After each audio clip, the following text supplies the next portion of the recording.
ಎಲ್ರಿಗೂ ನಮಸ್ಕಾರ. ನಾನು ಅನಿಲ್. ನನ್ನ ಯೂಟ್ಯೂಬ್ ಚಾನಲ್ಗೆ ಸ್ವಾಗತ. ಇವತ್ತು ಒಂದು ಗಾದೆ ಬಗ್ಗೆ ನಾನು ಮಾತಾಡ್ತಿದ್ದೀನಿ. ಆ ಗಾದೆ ಏನಂತಂದರೆ, ಬಡವ ನೀನು ಮಡಗ್ದಂಗಿರು ಅಂತ.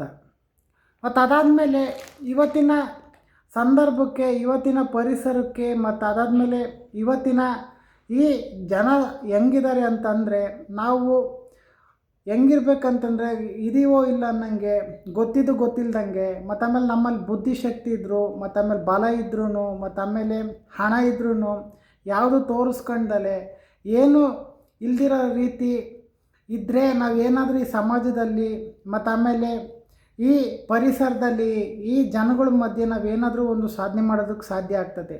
ಅದನ್ನು ಬಿಟ್ಬಿಟ್ಟು ನಾವೇನಾದರೂ ತೋರಿಕೆ ಮಾಡೋಕ್ಕೆ ಹೋದರೆ, ಮತ್ತು ಆಮೇಲೆ ನನಗೆ ಅದು ಬರುತ್ತೆ, ಇದು ಬರುತ್ತೆ, ನಾನು ಹಂಗೆ, ನಾನು ಹಿಂಗೆ ಅಂತ ಹೇಳೋಕ್ಕೆ ಹೋದರೆ ಅವ್ರು ಏನು ಮಾಡ್ತಾರಂದರೆ ಎಲ್ಲನೂ ಕೆಡಿಸ್ತಾರೆ, ನಮ್ಮನ್ನು ಹಾಳು ಮಾಡ್ತಾರೆ. ಅದಕ್ಕೆ ಏನು ಮಾಡ್ತಾರೆ, ಈ ಗಾದೆ ಅರ್ಥ ಏನಂತಂದರೆ ಮೇಯ್ನಾಗಿ ಬಡವ ನೀನು ಮಡಗ್ದಂಗಿರು ಅಂತಂದರೆ, ಇವಾಗ ಶ್ರೀಮಂತರು ಏನು ಮಾಡಿದ್ರೂ ನಡೀತತೆ, ಕಾನೂನು ಕೂಡ ಅವ್ರ ಪರವಾಗಿ ಇರ್ತತೆ, ದುಡ್ಡು ಇರುತ್ತೆ ಅನ್ನೋ ಕಾರಣಕ್ಕೋಸ್ಕರ, ಮತ್ತು ಆಮೇಲೆ ಎಲ್ಲರೂ ಕೂಡ ಅವ್ರಿಗೇ ಸಪೋರ್ಟ್ ಮಾಡ್ತಾರೆ, ಸಹಾಯ ಮಾಡ್ತಾರೆ. ಅದೇ ಬಡವ ಯಾವ ರೀತಿ ಅಂತಂದರೆ ಅವನ ಹತ್ರ ಹಣ ಇರೋದಿಲ್ಲ, ಅಂತಸ್ತಿರೋದಿಲ್ಲ, ಐಶ್ವರ್ಯ ಇರೋದಿಲ್ಲ. ಆಮೇಲೆ ಈ ಬಡವನ ಕೋಪ ದೌಡೆಗೆ ಮೂಲ ಅನ್ನೋ ಒಂದು ಗಾದೆ ಇದೆಯಲ್ಲ, ಅದೇ ರೀತಿಯೇ ಬಡವ ನೀನು ಮಡಗ್ದಂಗಿರು ಅಂತಂದರೆ ಅವನ ಯೋಗ್ಯತೆಗೆ ತಕ್ಕನಂಗೆ ಅವನ ಹತ್ರ ಎಷ್ಟು ಹಣ ಇದೆಯೋ, ಮತ್ತು ಆಮೇಲೆ ಯಾರ ಮೇಲೂ ಕೋಪ ಬಂದ್ರೂ ಹೋಗ್ದಿದ್ದಂಗೆ ತನ್ನ ಪಾಡಿಗೆ ತಾನು ಇದ್ದರೆ ಒಳ್ಳೆಯದು. ಅದನ್ನು ಬಿಟ್ಬಿಟ್ಟು ಅವ್ರಿವ್ರ ಮೇಲೆ, ಇದು ದುಡ್ಡಿರೋರು ಮತ್ತು ಆಮೇಲೆ ಕೆಟ್ಟ ಜನಗಳ ಮೇಲೆ ಕೋಪ ತೋರ್ಸೋಕ್ಕೆ ಹೋದರೆ ಅದೆಲ್ಲ ಆಗೋದಿಲ್ಲ. ಅದರಿಂದ ಅವನು ತುಂಬ ಏನೇನೋ ಸಮಸ್ಯೆಗಳನ್ನ ಎದುರಿಸ್ಬೇಕಾಗ್ತದೆ. ಮತ್ತು ಅದಾದಮೇಲೆ ಅವನ ಹತ್ರ ಮೇಯ್ನಾಗಿ ದುಡ್ಡು ಇಲ್ದಿರೋ ಕಾರಣದಿಂದ ಅವನು ಸಮಾಜದಲ್ಲಿ ಹೀಯಾಳಕ್ಕೆ ಒಳಗಾಗ್ತಾನೆ, ಆಮೇಲೆ ಹಿಂದುಳಿತಾನೆ.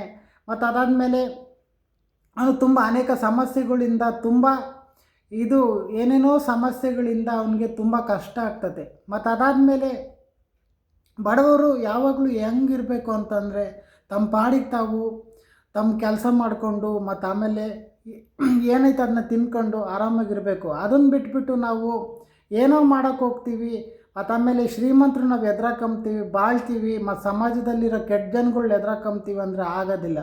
ಹಂಗಾಗಿ ದೊಡ್ಡವ್ರು ಏನಂತ ಅಂದಿದ್ದಾರೆ ಅಂದರೆ, ಬಡವ ನೀನು ಮಡಗ್ದಂಗಿರು ಅಂದರೆ ನಿನ್ನ ಪಾಡಿಗೆ ನೀನು ಇದ್ದುಬಿಡು, ಯಾರು ಸವಾಸ ಬೇಡ, ನಿನ್ನ ಕೆಲಸ ನೀನು ಮಾಡು ಅಂತ ಇದ್ರ ಅರ್ಥ. ಮತ್ತು ಅದಾದಮೇಲೆ ಈ ಬಡವ ನೀನು ಮಡಗ್ದಂಗಿರು ಅಂತಂದರೆ ಇವತ್ತಿನ ಸನ್ನಿವೇಶಕ್ಕೆ, ಸಂದರ್ಭಕ್ಕೆ, ಇವತ್ತಿನ ಜನಗಳಿಗೆ ಇದು ತುಂಬ ಅಳವಡಿಕೆ ಆಗುತ್ತೆ. ಮತ್ತು ಅದಾದಮೇಲೆ ಇದು ಇವತ್ತಿನ ಸಂದರ್ಭಕ್ಕೆ ಸೂಕ್ತನೂ ಆಗುತ್ತೆ. ಮತ್ತು ಆಮೇಲೆ ಯಾರ್ಯಾರು ಬಡವರು ಇರ್ತಾರೋ ಅವ್ರಿಗೆಲ್ಲ ಇದು ತುಂಬ ಒಳ್ಳೆಯದು. ಹಂಗಾಗಿ ದೊಡ್ಡವರು ಈ ಗಾದೆನ ಹೇಳಿದ್ದಾರೆ. ಮತ್ತು ನೆಕ್ಸ್ಟ್ ವೀಡಿಯೋದಲ್ಲಿ ನಾನು ಬೇರೆ ವಿಷಯ ತಗೊಂಡು ಅದ್ರ ಬಗ್ಗೆ ನಾನು ಮಾತಾಡ್ತೀನಿ.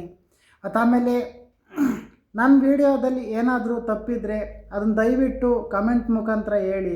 ಏನಾದ್ರು ಇಷ್ಟ ಆದರೆ ಲೈಕ್ ಕೊಡಿ. ಯಾರ್ಯಾರು ನನ್ನ ಯೂಟ್ಯೂಬ್ ಚಾನಲ್ಗೆ ಸಬ್ಸ್ಕ್ರೈಬ್ ಮಾಡ್ಕೊಂಡಿಲ್ಲ, Anil Yadav T YouTube channel ಅಂತ ಇದೆ, ಅದಕ್ಕೆ ದಯವಿಟ್ಟು ಸಬ್ಸ್ಕ್ರೈಬ್ ಮಾಡ್ಕೊಳ್ಳಿ. ಈ ವಿಡಿಯೋನ ನಾನು ಇಲ್ಲಿಗೆ ನಿಲ್ಲಿಸ್ತಾ ಇದ್ದೀನಿ. ನೆಕ್ಸ್ಟ್ ವೀಡಿಯೋದಲ್ಲಿ ನಾನು ಬೇರೆ ವಿಷಯ ತಗೊಂಡು ಅದ್ರ ಬಗ್ಗೆ ಮಾತಾಡ್ತೀನಿ. ಎಲ್ರಿಗೂ ಧನ್ಯವಾದಗಳು. Thank you so much.